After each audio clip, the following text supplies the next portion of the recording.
नाजरीन और सामीन, आप देख रहे हैं PA न्यूज़ HD और मैं हूं आपका होस्ट जुल्फ़िकार अली सलीमी। एक अफसोसनाक खबर शामिल करते हैं। मुल्क पाकिस्तान की पुश्त में खंजर घोंपा जा रहा है। इन दिनों ज़िला थरपारकर में कादियानियत अरूज पर है, मिशनरी का काम अरूज पर है। इस्लाम के नाम पर बच्चों को भी कादियानियत पढ़ाई जा रही है। कादियानियों ने करोड़ों रुपए लगाकर थरपारकर जाने वाली सड़क किनारे कई एकड़ ज़मीन खरीद ली है।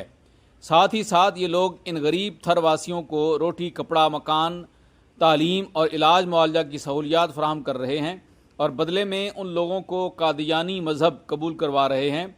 स्कूलों में कादियानी टीचर्स भर्ती किए गए हैं जिनकी कारकर्दगी रोज़ाना की बुनियाद पर चेक की जाती है। बच्चों को मिर्ज़ा ग़ुलाम अहमद कादियानी की सीरत पढ़ाई जाती है। मिर्ज़ा ग़ुलाम अहमद कादियानी के 5 खुलफा के नाम याद करवाए जाते हैं। दीवारों पर मिर्ज़ा कादियानी और उसके खुलफा की तस्वीर लगी हैं।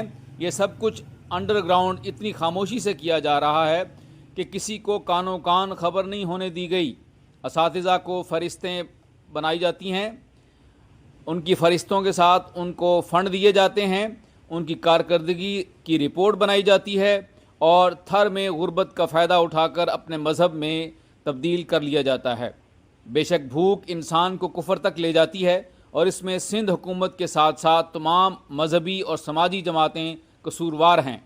कादियानियों की इस खामोश साजिश का पर्दा फाश करने के लिए मुतहर्रिक हूँ और खुसूसी तौर पर उलमाए कराम इस खित्ते में अपना किरदार अदा करें। इस खबर के ज़रिए अपनी आवाज़ पहुँचाएँ। हमारे प्यारे आखिरी नबी सल्लल्लाहु अलैहि वसल्लम की ख़त्म नबूवत का मामला है। हमारा दीन इस तरह की तबलीग की हरगज़ इजाज़त नहीं देता। खामोश ना रहें, बोलें और खूब बोलें। शुक्रिया।